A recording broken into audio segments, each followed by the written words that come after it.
when she's in the beginning of the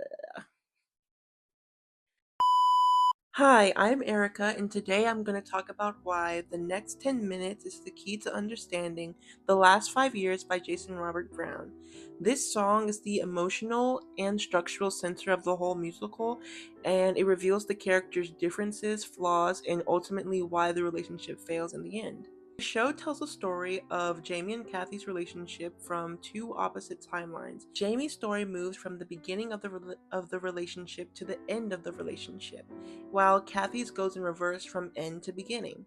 The next 10 minutes is directly in the middle of the piece, and it's the only song where both characters actually talk to each other, so it's very important. And plus, this is the marriage proposal, and to me personally, this is the most melancholic marriage proposal I ever heard. But yeah, we're gonna dig into it.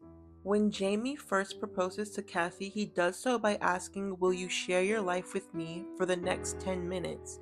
And to me, this shows that he's very non committal, as he's only asking for in 10-minute pieces versus lifetime wise, especially for a marriage proposal and asking for the next 10 minutes. I found very interesting and really wanted to understand why. I think the framing of the question in this way really shows Jamie's character of having a dream and only allowing people to fit a place in it, and the dream not shaping around the both of them together.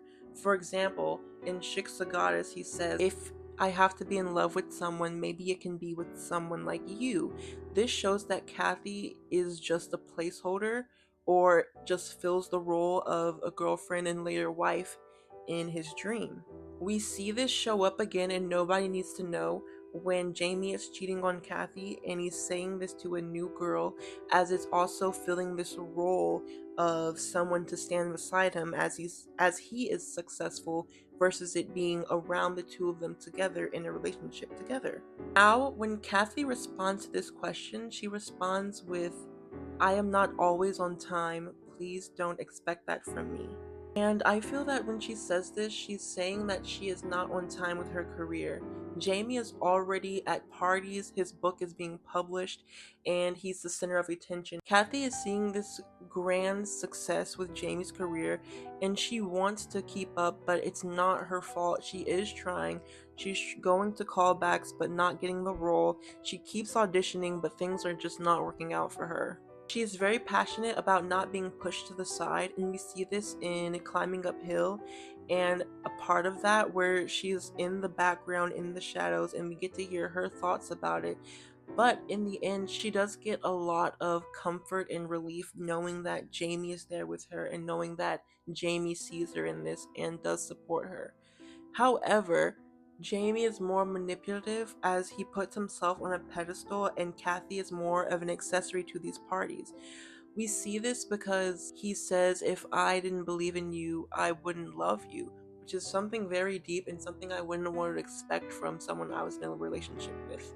Now, on Jamie's side, from Nobody Needs to Know, I see that he sees Cathy as possessive, and we do kind of see this we see this possessiveness in the beginning of the relationship with Cathy's song, especially in "I Could Do Better Than That." It's the honeymoon phase, and she is just in awe with Jamie and is already asking him to move in with her and already talking about meeting her parents. And this possessiveness comes across in the next 10 minutes because she says, "I want to die knowing I spent a long full life in your arms." Now, I feel like this might be a stretch, but I really take a little passion in these lyrical breakdowns, and to me, I see this as her character of love and wanting to always be with someone come through during this part. This commitment style is very strongly contrasted with Jamie because he's only asking the next 10 minutes and the next 10 minutes, while Kathy's already jumping to, "I'm going to die with you." But Jamie's only asking for the next 10 minutes, which I feel like to him it shows that marriage is the natural next step after dating someone for a while not taking that big of a thought. It's just a natural progression. While Cathy, this is a big deal for her. She's so excited. She's already talking about dying in his arms, spending forever with him, and I think it's something that she really wants. And especially because she loves him and she has supported him throughout his career so far. Alright, now on a more musical note, this song I find it very fascinating because it can be felt in both 4 and in 3. Now, when songs are in 4, it has like a steadiness to it. So, for example, it could be like a typical love song, and to me, this would show that in a traditional love song, both characters are very in love with each other. They both know what they want. They're both on the same page moving forward to this next big step. But it also being felt in 3 adds more unsteadiness to this song. When songs are felt in 3, I feel like there's always sort of an imbalance, especially in waltz style songs where there's always a big emphasis on the downbeat alone versus it being on 1 and 3 or 2 and 4 if there's syncopation.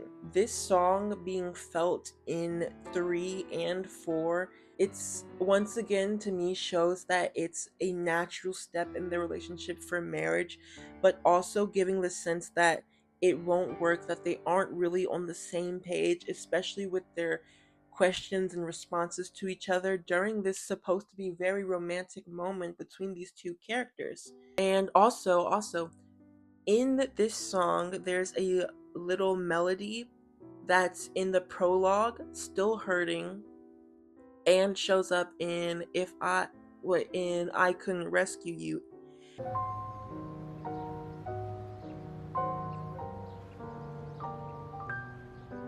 Now, to me, this theme shows that the relationship is ultimately doomed because it shows up before before Cathy realizes that Jaime has left her.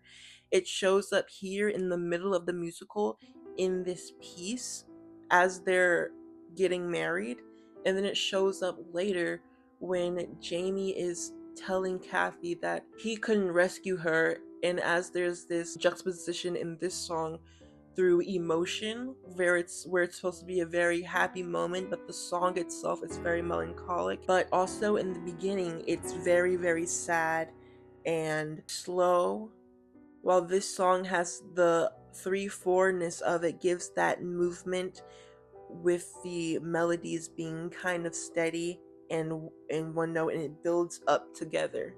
I would also like to add that this song, well, this little motif is written in C major. I have the music book, but it doesn't have a tonal center, so it doesn't sound happy. It doesn't have that major feel. It sounds very minor, but the chords in it don't give it a tonal center.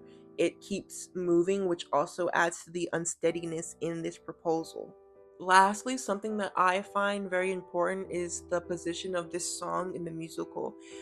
Up to this point, Jaime has had all the happy songs from the beginning of the relationship, and Cathy has had all of the sad songs from the end of the relationship, and they meet in the middle at this very monumental point in both of their lives and in their relationship together. When this song starts, Jaime gives statements, and at the end of this song, Cathy asks questions of those same statements in the variation, if that makes sense. Now, to me, this shows that Jaime and Cathy were never on the same page in this song when they are finally talking to each other, and then they switch paths as the song ends, where Cathy has all of the happy songs and Jaime has all of the sad songs from this point going on. This song gives a good break between the high and low emotions throughout this musical. Even though it's melancholic, I feel like it's not as disjointed from the other songs as it continues throughout the musical. I also think that this song is a great example of juxtaposition because it puts these two statements at the beginning and the end of this song from both characters through this proposal to show that even though they're talking to each other and responding to each other, they're not really on the same page, and they never really were. So basically, in the next 10 minutes, each character has the same values of love in the pursuit of their dreams, but each one chooses to prioritize one value over the other. Jaime prioritizes the pursuit of his dreams. As he publishes his book, he's very successful, but he ends up ending the relationship and focusing more on his dreams and cheating on Cathy and putting himself first, while Cathy puts more value on love, as she was always there to support Jaime, always went to the parties with him, but had this frustration and almost, I would say, this sort of competition with Jaime in her career being held back compared to his. And I feel like since Jaime was such a big step ahead of Cathy, they weren't able to grow together as a couple. Both Jaime and Cathy wanted to use each other to pursue their dreams, which I think caused the marriage to begin and end. Thank you so much for watching, and please let me know your thoughts. Like, share, and subscribe if you enjoyed it. And yeah. Wait.